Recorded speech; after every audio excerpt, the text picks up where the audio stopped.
Tanvir, I just want to have your uh, question on that because we were earlier discussing. You would like to ask. Thank you, Asif. Sir, since we've been talking of Taliban at that time, and you had mentioned that Lal Masjid episode had recently happened, In 2007. November 2007. November. and it was like few months after that all this happened. And since you were with them and what you understood by their talks and communication and meeting them and all, what was it exclusive Taliban, Pakistani Taliban people who were into it, or you think there were other external forces or external elements, or like the Afghan Taliban as we talk about, or external, which influence them and force them to go for a high value target or something which will hurt the government of Pakistan or the people of Pakistan? No, as far as I'm concerned, I'm convinced that it was entirely a Pakistani Taliban operation. There were no Afghans with them. I never saw any Afghans with them through my 97 days stay with them. And it was entirely their own operation, and they were trying to... Conceived by them? Conceived by them. They sat in front of me during my incarceration and used to make many plans, including bringing a PIA plane down. Somebody had told them that if you break one of the windows of an aircraft at 30,000 feet, It will the change of pressure from inside to outside will blow the blow the fuselage and suck the people out and throw them in space. And yes, and they said that they asked me, he said, can a karate man break the window? He doesn't have to carry a pistol to go onto the aircraft. Can a karate man break the window? Was it the only local leadership, or the senior leadership was talking about it? Such a This is mid-level. Mid-level, talking among themselves. And you think that the Tehreek-e-Taliban Pakistan had just taken over? I mean, they had come into being by then? Oh yes, they were fully in. And it was Baitullah Masood? Yes. And you were the captive of Baitullah Masood? I was the captive of Baitullah Masood, kidnapped by Hakimullah Masood. Kidnapped by Hakimullah Masood, right. The fellow who killed Colonel Imam. Yes, he's the one. Right. So, how you make out of this whole TTP thing?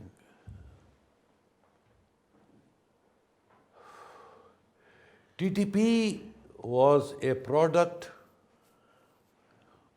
of the young Mujahideen who were not being involved in Mujahideen operations inside Afghanistan.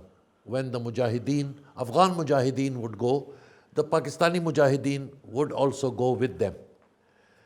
The youngsters of these people, they had children, they had younger brothers, they also wanted to go. When you are 15, 16-year-old, you think you're a big man now, and you must join the big boys and go with them.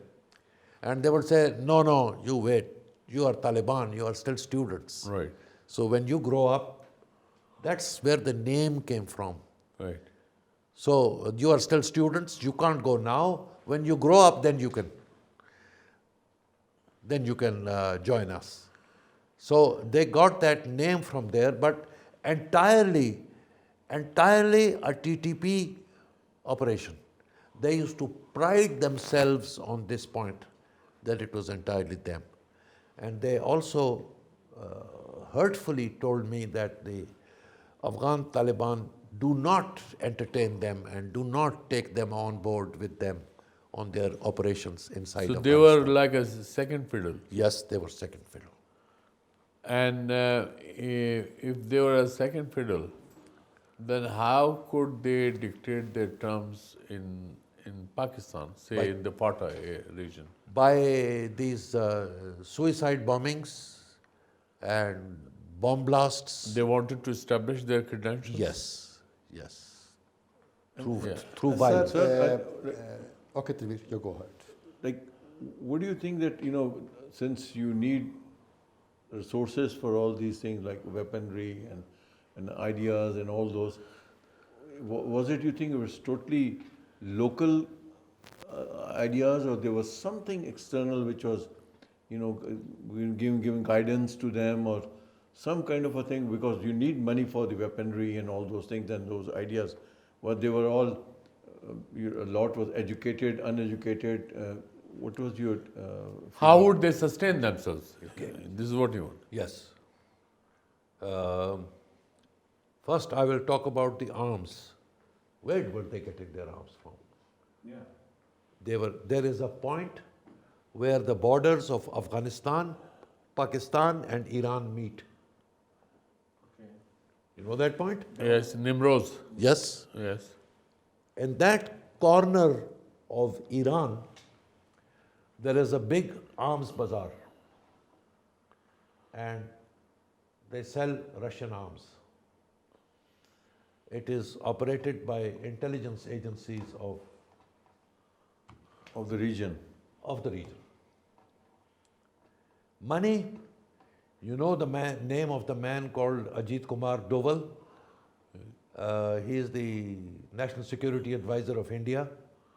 And he has gone on record and made a video in which he has said that I know that it costs to sustain the Taliban, it requires 1,200 crores. I will put in 1,800 crores. And we'll make bleed Pakistan, Yes, basically. yes. While Remember, talking in a you've seen university. that? Yeah, I've seen. Yes. I will put in 1,800 crores and they will then work for me. And when I spoke to the Taliban, I said, why are you doing this to your own country? And they said, why are you doing it to us? You take money from the kafir American and you come and hit us. So I said, so then the answer to that is to take money from the kafir Hindu and you do this to your own country? He says, yes, this is fair. That was their logic. But if you recall, sir, in Kabul, Yes, you came there in end 2005. yes, I was also there. Yes. I was your deputy. yes, There was already a talk about Indian financing yes, of the TTP. yes. That is where I had heard it. And that is why I took it Yeah. up with the Taliban when I was their prisoner. Yes. And they did not deny it at No, all. they didn't. No, And they were not apologetic. not at all. Subsequent to my kidnapping, when I came back to Pakistan, to my own world, Latifullah Mahsood, a cousin of Hakimullah Mahsood, Yes, was captured by the CIA correct. and handed over to Pakistan. And he was coming out of the Indian embassy. Yes, and handed over to Pakistan. He was the man With- between the NDS, Indian Raw, NDS, Pakistan Taliban. And Tanveer with $6 million. And they handed him over to us. And we interrogated him till he could offer. He even forgot how to speak after that because we interrogated him dry, absolutely. We sucked out all the information from him. And this was confirmed, what I am telling you today was confirmed by Latifullah Mahsood. And now this is also the thing I have also disclosed in my recent, in this paper, which is about to be published. Now, sir, you have disclosed the Indian hand Yes, within Afghanistan yes, as well as in the tribal so-called belt of Pakistan. yes, So we know Indian hand is there. yes. Now with the change of government within Kabul, do you see change of environment? This current change? Yeah, I am referring to the current change in Well, Afghanistan. the Indians have suffered grievously because they had a huge setup in Kandahar from where they were hitting Balochistan. And they picked them up with a C-17 aircraft, picked the entire caboodle. There were quite a few people there. Picked them all up and took them away before the Taliban entered, Afghan Taliban entered Kandahar. And the other site was Jalalabad for this side of Pakistan, northern Pakistan. So there is absolutely no doubt about the Indian involvement. The fact that their own national security advisor admits to it openly and even talks about how much money he is going to spend and how he is going to hurt Pakistan and how he studied Pakistan as an undercover officer in the Indian High Commission for 5 years. And that, yes, and that he also has links, of course, with Kulbhushan Yadav in Balochistan. And there are more also picked up from there, but we don't have any more names. But there have been pickups. So it has hurt the Indians or the Indian operations against Pakistan really badly. They have invested about $3 billion in India so far in various projects, dams and hospitals and parliament building and whatever. And they are sending messages to the Afghan Taliban that, look, we are your friends, we are not your enemies. You've got to let us come back in. And the Americans are pushing them in. That once they move in, then they will also have some kind of a arrangement with the Indians to come back in. The Afghan Taliban today are not very averse to the re-entry of India. Why? Because the Afghan Taliban are not a monolith. They are a group of people gotten together with one single aim to take back their country from foreign occupation. But they didn't have a plan on the table on what they are going to do once the foreign occupation ends and how they are going to run it. That is why they are in a muddle. They haven't got things right. They were somehow encouraged by the Americans who started talks with the Afghan Taliban rather than with the Afghan government. They ignored and sidelined Ashraf Ghani and continuously spoke to the Afghan Taliban in Doha. So, in a manner of speaking, the Afghan Taliban were given a legitimacy in Afghan affairs which they hitherto didn't have for 20 years until the Americans were in charge. With the Americans giving them legitimacy by talking to them and sidelining the Afghan government, gave them the feeling that, okay, once the Americans are gone, which they say they will be going, and they even gave dates about their departure, the Afghan Taliban thought logically it is for them to walk in, which they did, and they did so conveniently. People ask me, what happened to the great Afghan army that they had built? It was built with a majority of Panjshiri Tajiks in it. The officer corps was them, and the soldiers were slightly more than 50% Panjshiri Tajik. And officers were from Panjshiri Tajik. Oh yes? Majority. This Majority. This is the first time I am hearing this officer point cadre. of view. Okay? Now, when it was expected that the Afghan army will stand up in front of the Taliban, the Tajiks said, not with these guys. So, but you have gone too far. We are still there, your captivity. Okay, And you are still a captive. okay. And then, and you spent 97 days in their captivity, 19 days in Tira, right? and then I was shifted to South Waziristan in a village called Sadaroga. Sadaroga. Sadaroga. Okay. And Sadaroga is in a cup, and the surrounding hills, one house on the hill belonged to a Talib called Malang, and I was handed over So to I him. would like to know that how they behaved with you, one. Secondly, how your release, came by. I mean, how are you aware that how you got your freedom? I'll tell you what I know. The activities behind the scenes which I couldn't see, and I was not in contact with anyone to find out what's happening. So I'll tell you what I know. Baitullah Masood came to see me in captivity, and he told me that he had given a list of 12 of his And people. he used to call you Mama, Yes, he would call me Mama. right?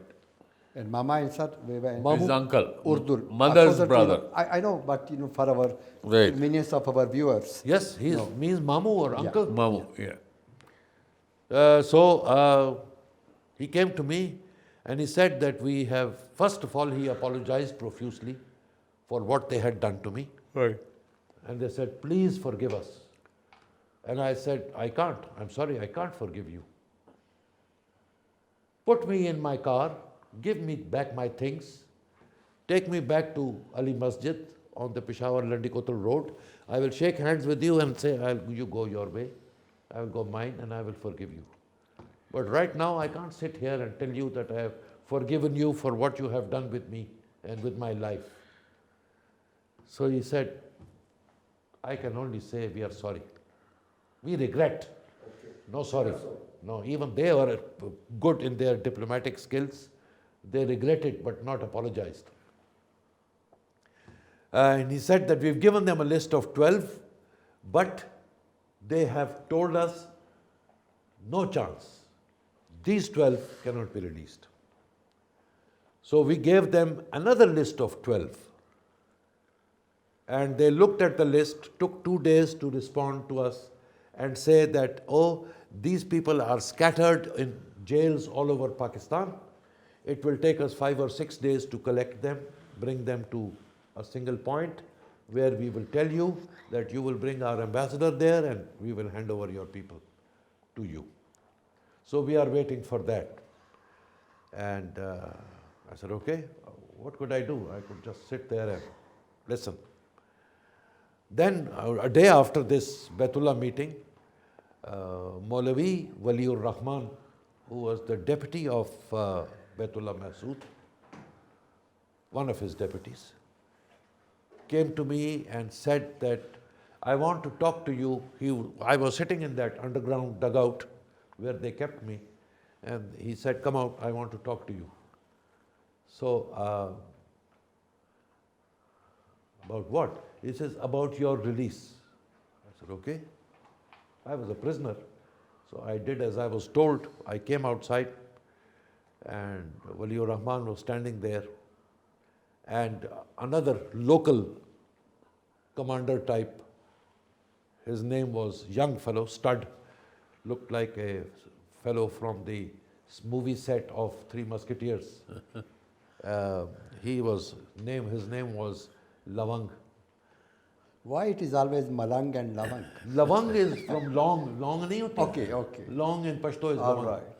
So he was called Lavang. Club. Out of affection, Lavangin. Lavang was standing there. Waliur Rahman told me that he pulled out a Thuraya phone from his pocket and he said, here, call your people in Pakistan and tell them.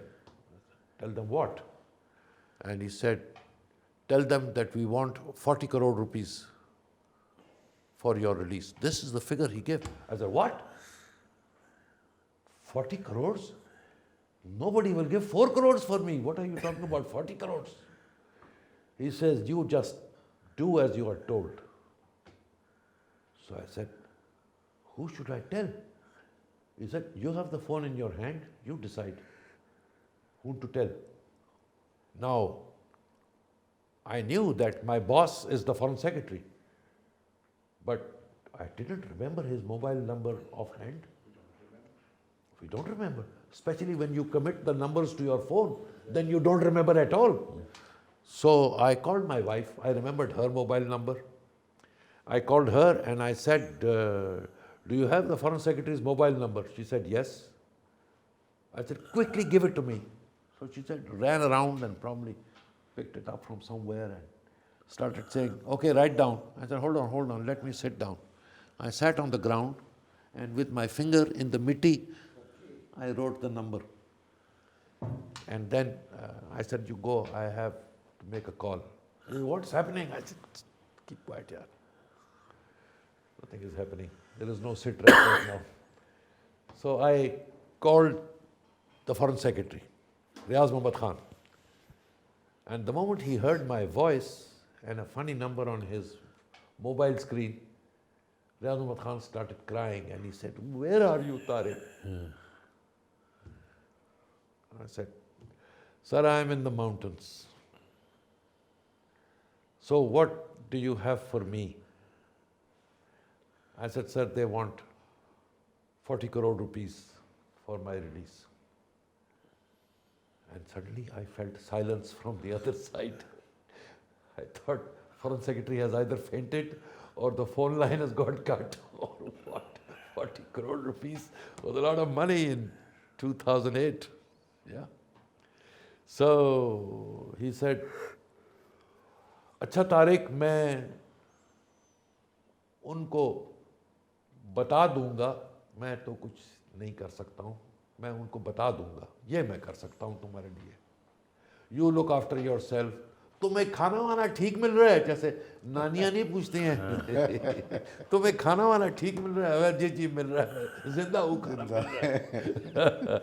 But you had a video also, Yes, subsequently released. I was in Kabul, yes, and then it comes on the television, and you are appealing to Foreign Secretary Salman Bashir and Shafqat Saeed. and Shafqat said to my friends, you Yes, yes, because said. And Foreign on Secretary your one was side killed. is your driver, and on the other side is your bodyguard. Yes, And then one of the television channels anchor person, since they both were wearing pakol, the Chitrali cap, and he offered his expert opinion. And he said, I think they look like Panchiris and all that. So I told our press counselor, I said, please tell the Johnny that one is ambassador's driver and other is ambassador's bodyguard. They are not Panchiris.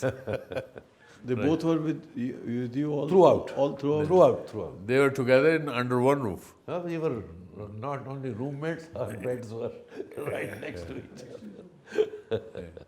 Oh, things change. When realities change, things change. Thinking changes. And it's all right. Sultan looked after me because I was developing muscular atrophy. My legs were not being used. Either I was lying down or all day sitting like this, cross-legged on the floor. So my legs would hurt a lot when I would stand up and try to walk. So Sultan would sit there and massage my legs every evening. Sultan, I'm still in touch with him. And SSG guard, not normal Yes. security guard. And one of the best. One of the best. There is no doubt. So you had great company, sir? And he, Yes, I had and there were also plans to escape. Yes, Sultan was telling me that I will carry you on my back. I will carry you on my back, but please give me the go-ahead. I said, no, Sultan. I am now in the last quarter of life, but you are not. And they will catch us because it's their territory and they're faster than us and they are younger than us and they are more armed than us. We have nothing. And he says, sir, I am trained and I will carry you. I said, I will be a bloody load on your back.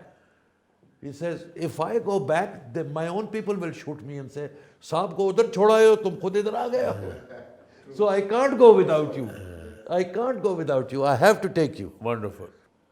Sir, we have talked about, I think, your whole period of captivity, and now I would like to ask you regarding the end period where you released. So how did you feel at that time that something was going on, and at the end, how did you come to know, and what did they do to release you and take you to the Pakistani authorities? You know, my feelings, I've just told you that Baitullah came to see me and told me about the first list and the second list. And he said it will take 5 or 6 days and inshallah you will be going home. 5 days came and 5 days went, and on the 6th day, when the sun was setting down, my driver started crying and said, "Sir, 6 days are up and we are still here." I said, "Yeah, I am with you, so it's not that I have left and you are staying back. We'll all go together." After a few days, Baitullah came again and he said, "Soon, very soon, inshallah." And no days were given and he went away. Then Hakimullah came. First I saw Hakimullah at the time of kidnap in that hill up in Tira, and now here.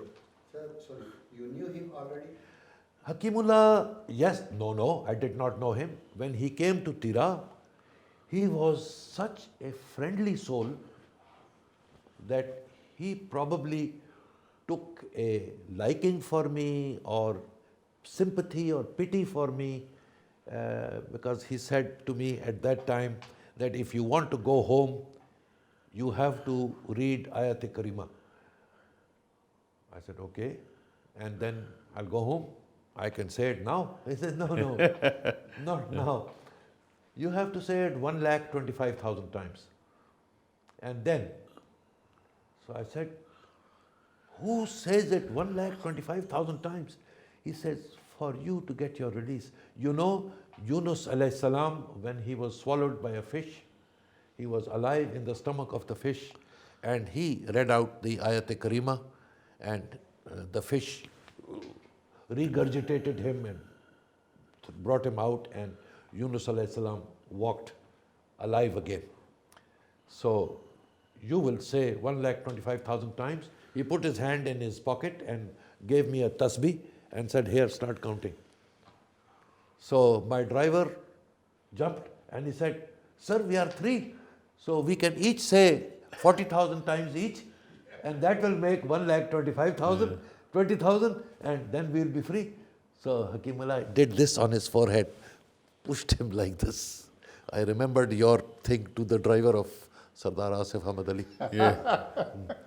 He pushed him like this and said, each one says 1,25,000 times, and then you will go.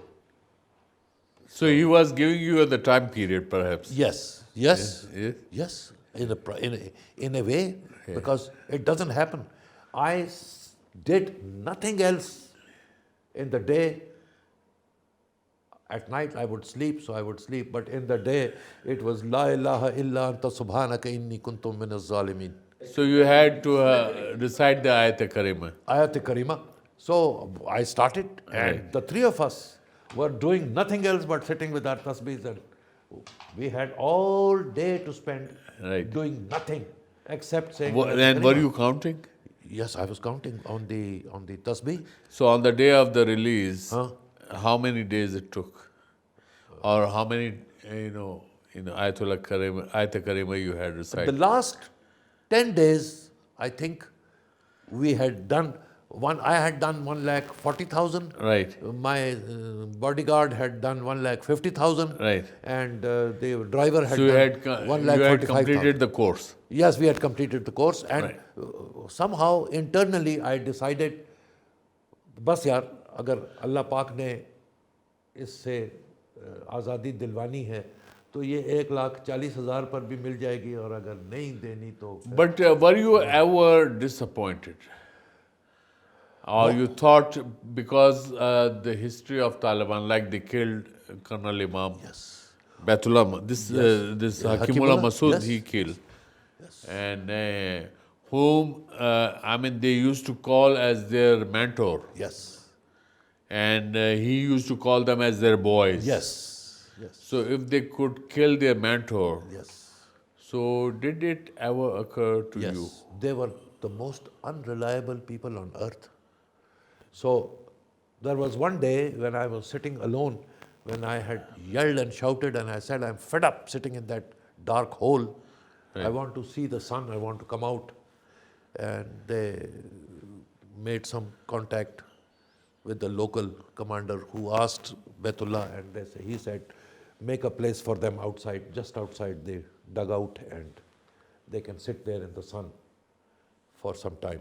So we were allowed outside, but one day I was sitting alone over there. These two had gone for wuzu, and one of my guards who was guarding us, so that Taliban guard. yeah, Taliban guard who guarding us that we don't run away. Right. He was sitting there and he was looking at my face and he said, "Mama, wale khapai? Right. Kyun khafao?" Okay. So I said, I just did this, didn't answer him. I didn't want to. And he said, don't worry. It is Allah's nizam. It is Allah's nizam that after every dark night comes a bright day. You are passing through the dark night, but your bright day will come. So don't be despondent and don't be sad. You will go home. So it was the other way around. Otherwise, the captives, they develop the Stockholm syndrome, Yes. that they start, Liking their sympathizing with their kidnappers. But the kidnapper Your was, kidnappers were sympathizing with you. this is one, his name was Ghani. He was a kid, I think he was probably 19 or 20 years old. Right. And another one, his name was Azad. He had Long hair. not the Taliban style long hair, he had chata. Uh-huh. And he was a bank robber. Really? He had robbed 3 banks on Murray Road in Pindi. But then he said, मैंने तौबा कर लिया और तौबे के बाद So here, but you That was his expertise. yes. so here you are also, in a way, you are revealing that these so-called TTP guys, Yes. they were basically criminals. Yes. And the third one was a runaway from the Pakistan army. So- he had joined the Pakistan So army. again a He criminal. was a deserter. He ran away. So again he a was criminal. From 17 FF. Yeah. He told Again me. a criminal. Again, of course. So here what we want to say, or perhaps we should come to an inference is that these TTP guys, most of them have been either vagabonds Yes. or they were some criminals, Running petty away, criminals. from the law. Yes. So like, Fugitive what, from what the was law. their motivation to be part of that? That when you join the Taliban ranks, so you are dreaded, number one, and secondly, you are respected. Because with fear comes the respect. Yes.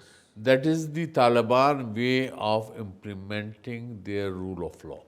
Their rule of law. Their rule of law. So, do you subscribe to that? Yes. I saw them. I got to know about their histories, those who were with me, close to me. And that's exactly how they were. But this bank robber, Azad, Yeah.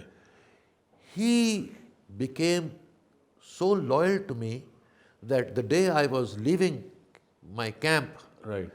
towards going away, the 3 of them went and stood in line near the back of the pickup truck, like we do for heads of state when they come and the ministers and VIPs stand in line and they shake hands Oh, okay. and go away. So those 3 stood in line there for me. To say you goodbye. Yes, and Ghani hugged me like this. And the other chap, Azad was standing there, stiff as a robot, and he suddenly started crying. He says, I don't believe them. About his own people. Right. He says, I don't believe them. I don't know where they are taking you. So I have demanded that I will go with you until I see you hand it over. And they listened to him. So he stuck with me till the end, till the last day. And then, And what happened? What happened to your, say, the final day?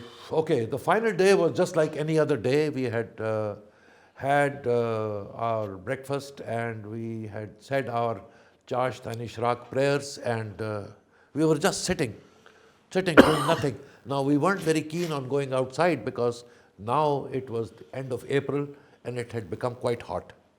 So going out was not real fun. The black hole was In Tira? no, in Waziristan, South Waziristan. Waziristan. All right, okay. Okay. So I was sitting there, and this Ghani chap had put his walkie-talkie next to the wall, close to me. Ghani chap, who is this? fellow? Ghani is the one of the three guards. Right, The okay. young one who I said is Right. 19 or 20 Yeah, years old. okay. He left his walkie-talkie there, and the walkie-talkie was chattering away because there are 20 people So using they were it. in touch. They were in touch all the Right. time. They were in touch all the time. So they would keep the volume low and keep it next to their ear. But this time he had put the volume on full and put it next to the wall and said to me, for the first time, they were leaving us completely alone in the dugout. Right.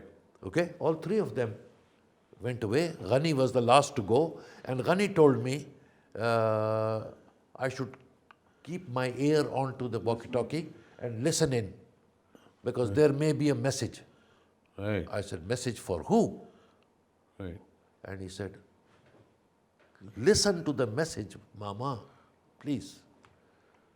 I said, okay. So he already knew it. He already knew it. Right. Okay? So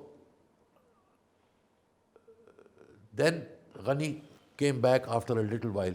He said, did you hear anything? I said, no, I have no interest. They are all talking among themselves. There is nothing to do with me. He says, no, there is something to do with you also. Right. So I said, what? He says, listen in. But could you make out what they were talking? Yes, yes. They were talking their Taliban stuff, moving a truck there and getting atta there and Right. some supplies here and that sort of stuff, their own internal conversations. And then there was silence. And then there was just one voice which said, Milmana tayar ke. Oh. Okay? So And I this heard fellow, it. this fellow was also there. I heard it. Ghani was sitting there. And Ghani immediately jumped up and looked at my face. He said, did you hear that? Yeah. I said, hear what? He says, Milmana tayar ke. Milmana is mehman. Tayar ke? Mehmanon ko tayar kar. Get ready Yeah, yeah. the guests. So he said, Mama, get ready. I said, okay. Bring me my shoes. My shoes were the only things left. My jeans and my blood-covered sweater was in a thela, which they had. Blood covered, what do you mean by? When they hit, You were tortured? no, when they hit me with a rifle butt at Ali Initially. Masjid. Initially, the first Right. day. So it poured blood all over my sweater and Oh, okay. yeah, I thought I was sweating, but it was blood, lots of blood. So they said, you can't wear these clothes when you're going. And I hadn't had a bath for 2 weeks Why? because they would give us hot water only after 2 weeks. Yeah, okay. Yeah, and same clothes, morning, noon, and night, same clothes. And they used to give me the shalwar kameez. And that day I was wearing a particularly pathetic one, which was so short. So, Taliban like. so I stood up and I said, okay, bring And me my. you had grown the beard? Oh, yes, it was fully grown. Right. So he said, I said, bring me my shoes. So they quickly jumped up and gave me my shoes. Right. And I said, give me polish. And I sat there and I polished my shoes. साहब बाहर जा रहा है तो साहब के जूते तो polish होने चाहिए. So I polished my shoes and put them on and I said, okay, I'm ready now. Let's go. We came out We came out, and the local Amir of the Sadaroga village, he was standing there with his pickup. When you say local Amir means of Taliban Yes, or the local section commander, platoon commander, Right. company commander, battalion commander, Okay, division commander. They have a hierarchy like this as well. All right. So the local Amir was probably company commander or something. A something young like fellow? that. So, huh? A young fellow? Young fellow. Right. Yes. He was standing outside and he greeted me and he said, Alaka, yo charguni se. Okay. So he told one of the kids to grab a chicken. Chicken running around like in a farmhouse. So somebody grabbed a chicken and they said, quickly cook it for Mama. Mama is going. And the chicken was ripped up and removed the feathers, and they lit a fire, and on the fire they barbecued the chicken very quickly. It was very raw, but so what? I was being treated to a farewell lunch. And a bottle of Mountain Dew. Oh, okay. Okay, yes, that was the champagne. So I had barbecue and champagne. And I quickly chewed on the piece of chicken, which was so hard. It was Right. not cooked at all. Desi chicken requires a little more cooking. Yes, it does. Now, that was a little desi farm chicken. So, Country chicken. oh yeah, Yeah. country chicken. So we finished that and had a glass of Mountain Dew and sat in the pickup and went on the most hair-raising track I have ever driven in my life. Really? Oh, God. But you had traveled all the way to that place? But we came at night on that same track. All right. Oh, at night. On that same track at My night. goodness. Now it's daytime and I'm looking around. I am going All to be... ravines? Yes, ravines, and sometimes the bloody pickup truck used to be on 3 wheels, one in the air. Yeah, I can see that. The reason was I have traveled all the way from, Torkham to Shamlan. And Shamlan to, the Afghan border. And that was way, and twice it got, busted, my tires. Yes, So I have seen that. yes, it happens. You can only commit a mistake once. There's no second chance. There's no second chance. Yeah. So we got down from the hill and got into Sadaroga village. Village houses, Yes. nice neat houses. Right. There was one gate that we were made to sit outside on the ground for about 2 hours. And then they said that, okay, now you can go in. So we went in. We were received very warmly by the owners of the house, whoever they were. And they said, Mama, we have a dinner for you tonight. Dinner. Yes. All right. And dinner was palau and chicken, of course, again. Okay. And we sat there and ate that. Then they said, you must be fed up sleeping on the floor. I said, no comment. Yeah. And they said, we bring you a bed. They brought a bed which was, I think, 4 feet long. 4 feet. 4 feet long and 3 feet wide. I am It was a kid's bed or what? Probably. I am 6 feet, so my legs were hanging off the bed. But doesn't matter. They brought me a bed. So I lay on it. And they said to me that Baitullah will come tonight to say goodbye. So we will wake you up when he comes.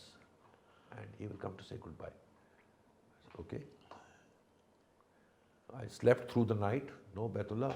4 o'clock in the morning was Azan and Namaz ki tiyari. We did that. And yes, we did that, and it was becoming day after the namaz, and they said, let's have breakfast. So we had parathas and fried eggs. Parathas? Yeah. Oh, really? Yes. This was first time or No. during your captivity you also During had? captivity, every morning I used to get a paratha. Oh, okay. And with what? This box of cream, All right. the Nestle Nestle. or Nespark or whatever. Nestle. Nestle milk has also got a box of cream. So they would give us a box Right, of cream, which my driver used to pour half of it on his plate. And That's why you, when you came to Kabul back, you had put on weight. no, I had actually lost 14 kilos. Did you? Yes, 14 kilos I had lost. How come But I am telling you, my driver put on weight, not me. okay. He was eating half the So malai. he had all the cream. He had all the cream. My commando also, I said, you eat because you are young, you need your nourishment. Right. And I would just put a little puski, but just as much as a teaspoon. All right. And the parathas were this size. Okay. And these guys used to have 2, 3 each. Right. I would have 1. Right. And we had a tin of Mitchell's mixed fruit jam So you were well fed, it means. for breakfast only. Okay. I don't know why breakfast was good, but The rest others of the were day? horrific. Sometimes palau would come. But you had 3 meals. Oh yes, All oh right. yes, oh yes. Always. And but you were not tortured. Never, Never tortured. never. Except the first day. Oh, that was the shock and awe treatment of Yes. getting us to become their prisoners immediately. Right. So other than that, there was no torture. There was no torture. Never.